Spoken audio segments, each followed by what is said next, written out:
Hi, this is Kathleen Bryan, and I'm just so excited that you have completed CDA 1, and I want to congratulate you on doing that. All of the grades have been posted, so you can check on that. And if you have any questions, feel free to send me an email or give me a call.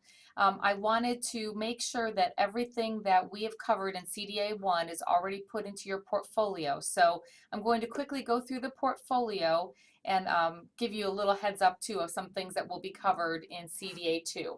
So you already have purchased your binder and the tabs. So at the beginning, here's a copy of your table of contents. This came out of the competency standard book, and your binder must have this in there. I just made a copy for right now, but at the end, you'll take the original one out of your competency standard book, either the green, the yellow, or the blue book.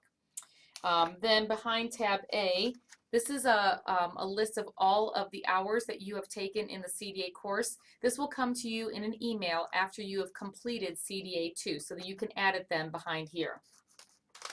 Behind tab B is where you're going to put your family questionnaires. Your new instructor for CDA 2, her name is Linda Dean, and she's going to help you through all of the steps that it takes to get your family questionnaires in order. That's all going to happen in CDA 2.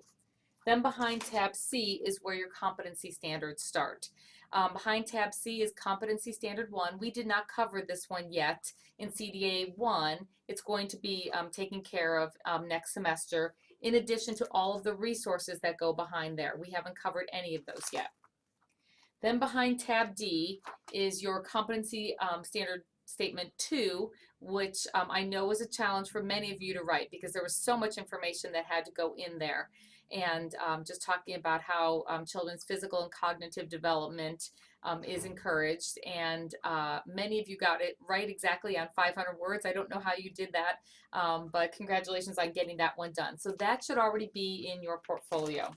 Followed by some of the learning experiences. We have not completed all of them. We did do 1 and 2. We have not done learning experience 3. This one should be blank right now. That's something you're going to cover in CDA 2. We have done 4 and we have done 5, but 6, 7, and 8 should all be blank.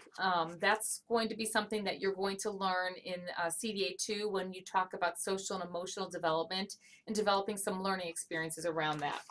Although we have done the learning experience number 9, so this one should be in your binder.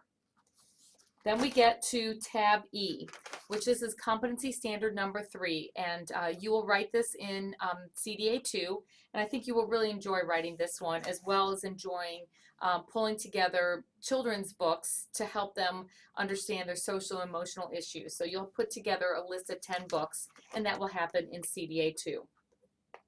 Then behind tab F is competency standard 4 and the resources that go along with that. We have not done any of those yet. That's going to be something that you will do in CDA 2. It looks like there is a lot here, but one of the things you will be doing is printing off entire articles from certain websites, and those actually won't be turned in, but you'll put those in your portfolio. That's why this section's so thick. Then behind tab G is your competency standard 5. You actually have already done a big part of what you need to do when you're writing this competency standard. This has to do with observing children and planning things around what you've observed the children doing. So I gave you several experiences with different kinds of observation tools. Choose which one you like the best, and that's the one that you can write about in your competency standard. In addition to that, you're going to include that observation in your portfolio as well. So whatever one you write about is the one you're going to include in your portfolio. So you'll write this. This will actually be your first assignment when CDA 2 starts. You'll write your competency standard, and you'll have to pull together a couple of state forms on gathering data. And then you'll put the observation tool of your choosing in the book.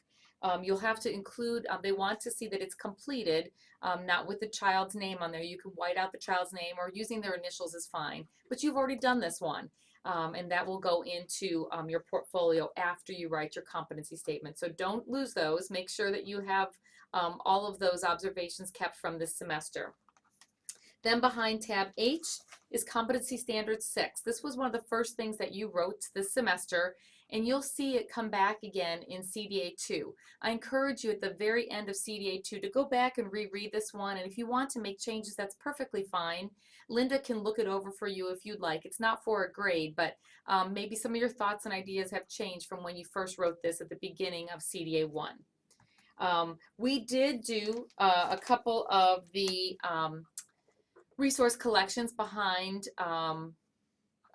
that tab. We've done resource collection 6-1, and we've already done resource collection 6-2. They should already be in your portfolio. There still is one behind 6. It's 6-3. It's regarding being a mandated reporter for child abuse. That's something that's going to be covered in CDA 2. So that one should be blank. And finally, behind tab I is a space for your professional philosophy statement, and that's going to be the very last assignment you do in CDA 2. So as you can see, there are still many assignments that have to happen in CDA 2. I think that there's almost one thing due every single week, so please try not to get behind.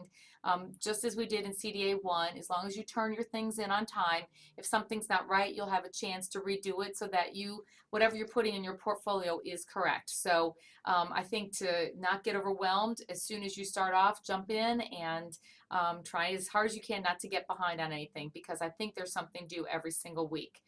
Just as a reminder, make sure you have copies of everything you turned into CDA 1, because as of Wednesday, when all the grades are finalized, you will not be able to get back into CDA 1. You will be closed out of that class because CDA 2 will come up. So make sure you have hard copies for your portfolio of everything that you turned in this semester. I encourage you to give me a call if you have any questions. I would love to hear how you're doing in second semester. I'm sorry I won't be your instructor. I've really enjoyed getting to know all of you. But I know you're also going to enjoy Linda Dean, who's going to be your instructor of ECE 1012. Take care, and I hope that you have a good couple weeks off.